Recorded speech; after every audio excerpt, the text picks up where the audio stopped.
রাজশাহী প্রকৌশল ও প্রযুক্তি বিশ্ববিদ্যালয় রুয়েট। এক সময় যেখানে শুধু ক্লাস আর গবেষণার আওয়াজ শোনা যেত, এখন সেখানে প্রতিধ্বনিত হচ্ছে প্রতিবাদের স্লোগান। জুলাই ৩, ২০২৫ রুয়েটের সাধারণ শিক্ষার্থীরা আজ ৩ দফা দাবিতে বিক্ষোভ ও অবস্থান কর্মসূচি পালন করছে। সকাল ১১:৩০ থেকে দুপুর ১টা পর্যন্ত রুয়েট সেন্ট্রাল লাইব্রেরির সামনে থেকে শুরু হয়, তালাইমারি মোড়ে গিয়ে শেষ হয় এই কর্মসূচি। শিক্ষার্থীরা দাবি জানায়, দেশের প্রকৌশল পেশাকে সঠিক মর্যাদা দিতে হলে অবিলম্বে নিচের ৩টি দাবি মানতে হবে।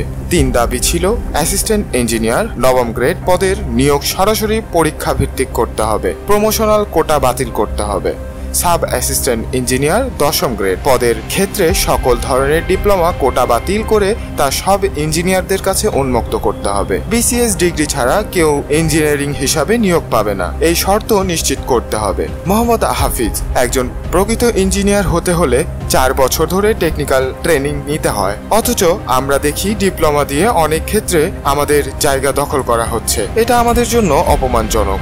মোহাম্মদ মাহফুজ বলেন, দাবি না মানা পর্যন্ত আমরা অবস্থান চালিয়ে যাব। প্রকৌশল পেশাকে পেশাদারিত্ব দিতে হলে সিদ্ধান্ত এখনই নিতে হবে।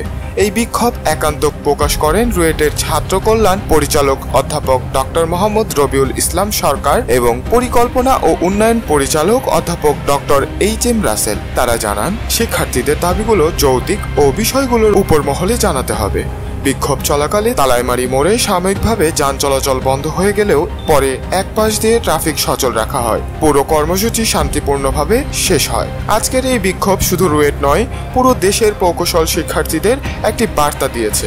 প্রকৌশল পেশার স্বীকৃতি, সম্মান এবং ন্যায্যতা আজ সময়ের দাবি। আপনি দেখছিলেন জিবিসি বাংলা নিউজ, সত্য ও ন্যায়ের পথে। তোমার ন্যায্য দাবি, তুমিই রক্ষাকারী। ধন্যবাদ।